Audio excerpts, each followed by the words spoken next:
Well, hey guys, welcome back to Bartlow's Barbecue, and today, that's right, we are cooking a Texas-style brisket. That's a full packer, and I can't wait to show you a step-by-step process on how we do it. Let's go.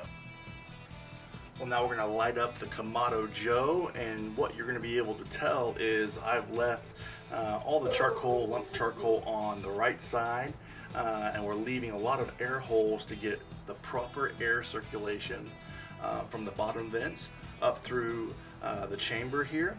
And now we're gonna light these lighter starters and just kind of throw them in there. And then we'll light all of these and then we'll get it started. All right guys, well, welcome back, and here we have our packer brisket. Look how flimsy that is. I cannot wait to get this on the smoker. You know, a few things before we get started. If you have a choice to get a choice brisket or a specifically a prime brisket, I would go prime if you can. Although it's a lot cheaper to do choice, and oftentimes if a choice can dry out oftentimes, and so a lot of barbecue pit masters or cooks like to inject it to kind of help it not stay too dry. And oftentimes you get a more marble of a brisket if you go the other direction. So, and then if you want to take it a step further, then you get that Wagyu brisket, which I've not done, and I can't wait to eventually do that, and we'll do a video on that once we do. But hey, every cook you talk to is going to do brisket and any type of meat differently, and that's okay. That's what's cool about backyard barbecue, and really just barbecue in general, is making it your own. As long as it tastes good, that's what matters most. And so I've already trimmed the brisket already, and I've already, just to kind of demonstrate, this is a full cup of fat that I have taken off because we want the rub to penetrate the brisket to its full capacity. We want to be able to taste everything, and so we want to get that hard fat off. And then this is the fat cap, and we're not going to do anything to that side. And what I'm going to do first is we're going to inject this. And if you talk to some barbecue comp guys, they will admit that they like to inject it because the judges, they've got 12 seconds to taste your brisket in a lineup of maybe hundreds, and so it's got to stand out. So for me, I'm like, why not? I want to experiment and try different things every time I cook until I get to a place where I go, this is how I've really dialed in how I like to do my brisket or my barbecue. So that's what I like to do, and that's my encouragement to you. So what we're gonna do is make a matrix with this brisket injection, and we're gonna do our best to kind of fill it up. And today I'm using Meat Church's Holy Cow Brisket Injection. And what we're gonna do is just kind of go to, you've got the flat and you got the point, and we're just gonna kind of, as we inject it, pull out, and then pull out, you get a little, there you go. Kind of comes out as you're taking the needle out. Woo, that got a good spray.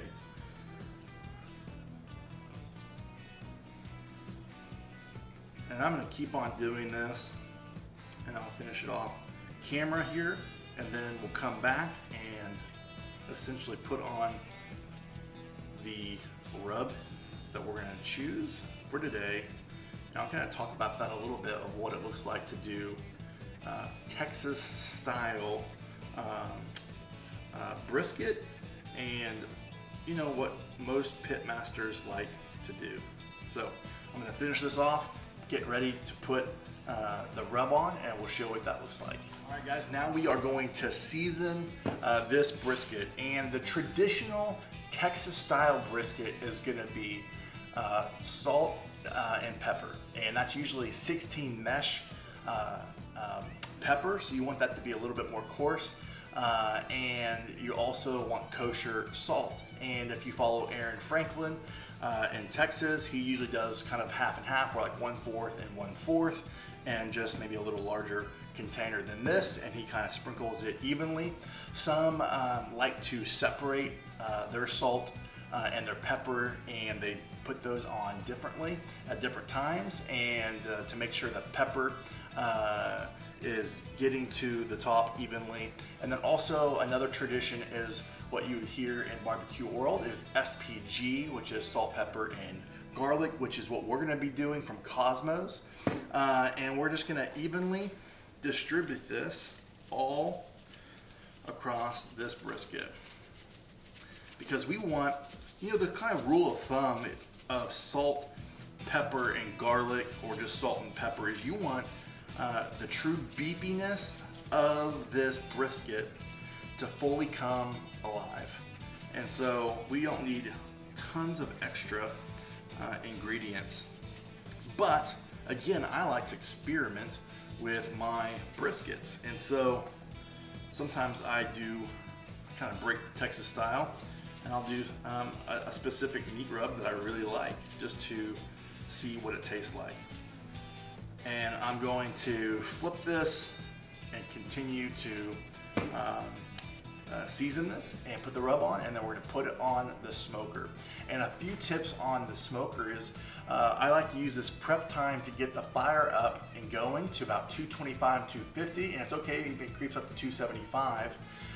And you'll want to put your wood chunks in there, and then you want it to get cooking so much that all that white bellowy kind of white smoke, you want that to dissipate, because you're trying to achieve this true kind of blue smoke, blue clear smoke. And once you see that, where that white smoke is gone, you know it's time to put the meat on the smoker to get the true a true smoke. So that's not going to be kind of taste bad. So that's one little tip if you're not aware of that and you're new to the barbecue journey.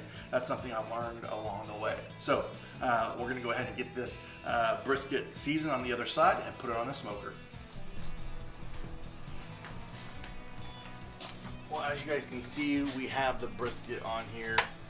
We're checking on this brisket to make sure it is staying nice and moist. And obviously, this doesn't need too much because we've injected this, and I mean, it's already tender. There's the ends that you want to be mindful of. But overall, I'm really happy. It's tender, staying moist. So at this point, I have put this brisket in butcher paper, and there's two methods on how you could do this. You could use foil or pink butcher paper. I found over time with my briskets that using foil oftentimes makes the bark really moist. So I've chosen to use pink butcher paper. What I found is that all the moisture just gets absorbed in that paper, helping the bark stay stabilized throughout the cook. So that's the method I've chosen, just to kind of show you. I've double wrapped that, and I can already see that this is absorbing a lot of that moisture as we go, and we're going to let this continue to smoke until we get probe tender throughout the brisket, getting up to 200 to 205 throughout all points and parts of the brisket. Then we'll let it rest for 1 hour. All right, guys, we are done with this brisket. Look how this turned out. Hopefully you can see that pretty good. Well, now we are going to slice the flat and then make some burnt ends later on this point. So let's get this sliced up, and then I'll show you kind of, I'm gonna try to do a pencil slices if I can, and then get some long pieces here. Yeah, you can see that smoke ring there.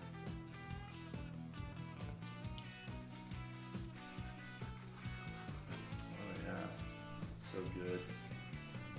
Friends, cannot wait to get into this.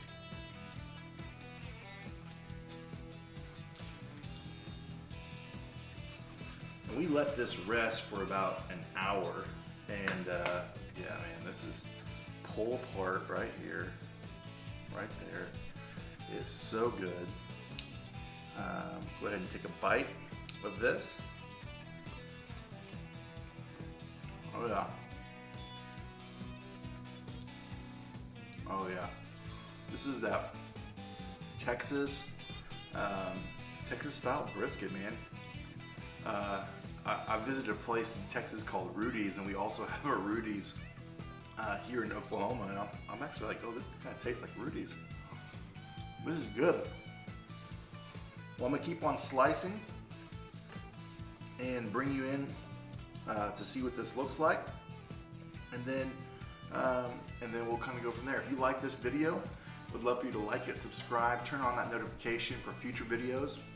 Put those thoughts and comments in below. Let me know how you cook brisket, your thoughts, what you liked about this process, what you do differently. Again, we're all on a barbecue journey, learning from each other.